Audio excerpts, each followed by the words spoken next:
ನಮಸ್ಕಾರ ಸ್ನೇಹಿತರೆ, ನಾನು ಹನುಮಂತ್ ಮಾಗಿ. ಸ್ನೇಹಿತರೆ, ಎಲ್ಲರೂ ಕೂಡ ಬಿಗ್ ಬಾಸ್ನ ಗಮನಿಸ್ತಾ ಇದ್ದೀರಿ ಅಂತ ಅಂದ್ಕೊಳ್ತೀನಿ. ಈಗಾಗಲೇ ಸಾಕಷ್ಟು ಚರ್ಚೆಯಲ್ಲಿ, ಅದರಲ್ಲೂ ವಿಶೇಷವಾಗಿ ನೆಗೆಟಿವ್ ಚರ್ಚೆಯಲ್ಲಿ ಇರ್ತಕ್ಕಂಥವರು ಅಶ್ವಿನಿ ಗೌಡ, ಅದೇ ರೀತಿಯಾಗಿ ಜಾನ್ವಿ ಅವರು, ಈ ಇಬ್ಬರು ಕೂಡ ತುಂಬ ಸದ್ದು ಮಾಡ್ತಾ ಇದ್ದಾರೆ. ಅಂತಂದರೆ ನೆಗೆಟಿವ್ ಆಗಿ ಇವರು ಎಲ್ಲರೂ ಕೂಡ ಹೊರಗಡೆ ಕಾಣಿಸ್ತಾ ಇರುವಂಥದ್ದು. ಇಲ್ಲಿ ಒಂದಿಷ್ಟು ನಾವು ಚರ್ಚೆಯನ್ನು ಮಾಡಲೇಬೇಕಾಗಿದೆ. ಈ ಹೊರಗಡೆ ಇರೋದಕ್ಕೂ ಬಿಗ್ ಬಾಸ್ ಮನೆಗೆ ಹೋಗಿರೋದಕ್ಕೂ ಏನೆಲ್ಲ ಆಗ್ತಾ ಇದೆ, ಇವರ ಒಂದು ನಿಜವಾದಂತಹ ಜೀವವನ್ನು ಅಥವಾ ನಿಜವಾದಂತಹ ಜೀವನವನ್ನು ಆ ಒಂದು ಮನೆಗೆ ಹೋಗಿ ಹಾಳು ಮಾಡ್ಕೊಳ್ತಾ ಇದ್ದಾರಾ, ಅಥವಾ ಇವರ ಬಣ್ಣನೇ ಹೀಗೆ ಹೊರಗಡೆ ಅವರು ನಾಟಕವನ್ನು ಮಾಡಿ ಬದುಕ್ತಾ ಇದ್ದಾರಾ?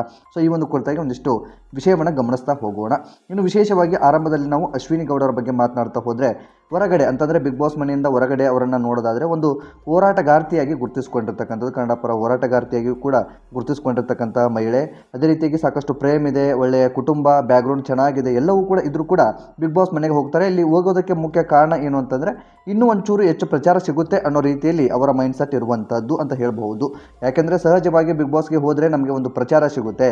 ಒಂದೇ ವಾರಕ್ಕೆ ಅಲ್ಲ, ಕೇವಲ ಒಂದು ಸ್ಟೇಜ್ ಮೇಲೆ ನಾವು ಹೋಗಿ ವಾಪಸ್ಸು ಬಂದರೆ ನಮಗೆ ಅದೊಂದು ವ್ಯಾಲ್ಯೂ, ಅದು ನಮಗೆ ಹೆಚ್ಚು ಪ್ರಚಾರವನ್ನು ಸಿಗುತ್ತೆ. ಅಲ್ಲಿ ಪ್ರೀ ಪ್ರಮೋಷನ್ ಅನ್ನೋ ರೀತಿಯಲ್ಲಿ ಒಂದಿಷ್ಟು ಜನರ ಮನಸ್ಥಿತಿ ಇರುತ್ತೆ. ಸಹಜವಾಗಿ ಬಿಗ್ ಬಾಸ್ಗೆ ಹೋಗುವಂಥವರ ಮನಸ್ಥಿತಿಯು ಕೂಡ ಹಾಗೆ ಇರುತ್ತೆ. ಇನ್ನು ಜಾನ್ವಿ ಆಗಿರ್ಬೋದು, ಅಶ್ವಿನಿ ಗೌಡ ಅವರು ಆಗಿರ್ಬೋದು, ಜಾನ್ವಿ ಆಗಿರ್ಬೋದು, ಎಲ್ಲರೂ ಕೂಡ ಹೋಗಿರುವಂಥ ಉದ್ದೇಶ ಅದೇ ಆಗಿರುತ್ತೆ. ಅದನ್ನು ಹೊರತುಪಡಿಸಿ ಏನೋ ಒಂದು ಇಷ್ಟು ಸಂಬಳವನ್ನು ಕೊಡ್ತಾರೆ, ಏನೋ ಒಂದಿಷ್ಟು ದಿವಸ ಇರ್ತೀವಿ, ಅಲ್ಲಿ ನಾವು ಗ್ರ್ಯಾಂಡ್ ಫಿನಾಲೆವರೆಗೂ ಇರ್ತೀವಿ, ನಾವು ಕಪ್ಪನ್ನು ಗೆದ್ಕೊಂಡು ಅಲ್ಲಿ ಕೊಡುವಂಥ ಬಹುಮಾನವನ್ನು ತೆಗೆದುಕೊಂಡು ಬರ್ತೀವಿ ಅನ್ನೋ ಮನಸ್ಥಿತಿ ಸಹಜವಾಗಿ ತುಂಬ ಜನರಿಗೆ ಕಡಿಮೆ ಇರುತ್ತೆ. ಒಟ್ಟು ನಾವು ಅಲ್ಲಿ ಒಂದಿಷ್ಟು ದಿವಸ ಇದ್ದರೆ ಸಾಕು, ನಮಗೆ ಪ್ರಚಾರ ಸಿಗುತ್ತೆ ಅನ್ನೋ ಮಟ್ಟಕ್ಕೆ ಇರ್ತಾರೆ. ಆದರೆ ಬಿಗ್ ಬಾಸ್ ಮನೆಯಲ್ಲಿ ಜಾನ್ವಿ ಮತ್ತು ಅಶ್ವಿನಿ ಗೌಡ ಅವರು ಇಬ್ಬರು ಕೂಡ ಟೀಮ್ ಆಗಿ, ಅಂದರೆ ಇಬ್ಬರು ಕೂಡ ಜೊತೆ ಸೇರಿಕೊಂಡು ಆ ಒಂದು ಇತ್ತೀಚೆಗೆ ನಿಮ್ಗೆಲ್ರಿಗೂ ಕೂಡ ಗೊತ್ತಿರೋ ಹಾಗೆ ರಕ್ಷಿತಾಳನ್ನು ಟಾರ್ಗೆಟ್ ಮಾಡಿ ಮಾತನಾಡ್ತಾರೆ. ಅವಳಿಗೆ ತುಂಬ ಬೇಜಾರನ್ನು ಕೂಡ ಮಾಡ್ತಾರೆ. ಇದಕ್ಕೆ ಸಂಬಂಧಪಟ್ಟ ಹಾಗೆ ವಾರದಂತ್ಯದಲ್ಲಿಯೂ ಕಿಚ್ಚ ಅವರು ಕ್ಲಾಸ್ ಕೂಡ ತೆಗೆದುಕೊಳ್ತಾರೆ. ಇದಾದ ಬಳಿಕ ವೈಲ್ಡ್ ಕಾರ್ಡ್ ಎಂಟ್ರಿ ಆಗ್ತಾರೆ ರಘು ಅವರು ಬಂದ ನಂತರ ರಘು ಅವರು ಬರ್ತಾ ಇದ್ದಾಗೆ ಇವರ ಜೊತೆ ಗಲಾಟೆ ಆರಂಭವಾಗುತ್ತೆ. ಕಾರಣ ಇಷ್ಟೇ, ಅವರು ಇಂಗ್ಲೀಷ್ನಲ್ಲಿ ಜಾಸ್ತಿ ಮಾತನಾಡೋದಕ್ಕೆ ಪ್ರಾರಂಭಿಸ್ತಾರೆ. ಅದಕ್ಕೆ ಸಂಬಂಧಪಟ್ಟ ಹಾಗೆ ಈ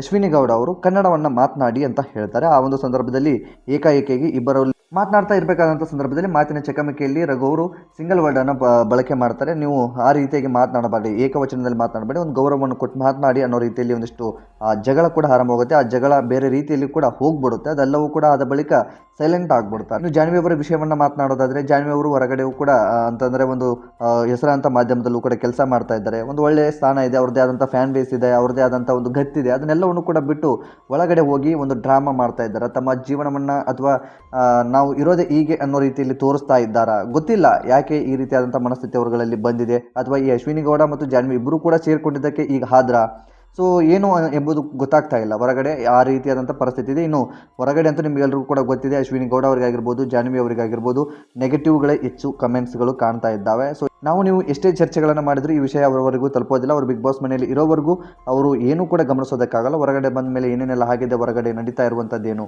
ನಮ್ಮ ಬಗ್ಗೆ ನೆಗೆಟಿವ್ ಇದೆಯಾ ಅಥವಾ ಪಾಸಿಟಿವ್ ಇದೆಯಾ, ಸೊ ಎಲ್ಲವೂ ಕೂಡ ಗೊತ್ತಾಗೋದಕ್ಕೆ ಸಾಧ್ಯ ಆಗುತ್ತೆ. ಸೊ ಮುಂದಿನ ದಿನದಲ್ಲಿ ನೋಡೋಣ. ಇಂಥವ್ರಿಗೆ ಏನು ಮಾಡೋದಕ್ಕೂ ಕೂಡ ಸಾಧ್ಯ ಆಗೋದಿಲ್ಲ. ಹೊರಗಡೆ ನಾಟಕ ಮಾಡ್ತಾ ಇದ್ದಾರೆ ಅಥವಾ ಮನೆಯ ಒಳಗಡೆ ನಾಟಕ ಮಾಡ್ತಾ ಇದ್ದಾರೆ ಎಂಬ ಒಂದು ಪ್ರಶ್ನೆ ಸಹಜವಾಗಿ ಕಾಡುತ್ತೆ. ಇದರ ಬಗ್ಗೆ ನಿಮಗೆ ಅನಿಸೋದೆ ಕಾಮೆಂಟ್ ಬಾಕ್ಸಲ್ಲಿ ಮೆನ್ಷನ್ ಮಾಡಿ. ಆದಷ್ಟು ಈ ಒಂದು ವಿಡಿಯೋನ ನಿಮ್ಮ ಫ್ರೆಂಡ್ಸ್ ಹಾಗೂ ಫ್ಯಾಮಿಲಿಗೂ ಕೂಡ ಶೇರ್ ಮಾಡಿ. ನೀವೇನಾದರೂ ಮೊದಲ ಸಲ ನಮ್ಮ ಚಾನಲ್ ನೋಡ್ತಿದ್ರೆ ಈ ಕೂಡಲೇ ಸಬ್ಸ್ಕ್ರೈಬ್ ಮಾಡಿ. ಹೆಚ್ಚಿನ ವಿಡಿಯೋಗಳಿಗಾಗಿ ನೋಟಿಫಿಕೇಷನ್ ಬೆಲ್ ಐಕನ್ ಕೂಡ ಕ್ಲಿಕ್ ಮಾಡಿಕೊಳ್ಳಿ. ಮತ್ತು ಮುಂದಿನ ವಿಡಿಯೋದಲ್ಲಿ ಸಿಗೋಣ. ನಮಸ್ಕಾರ.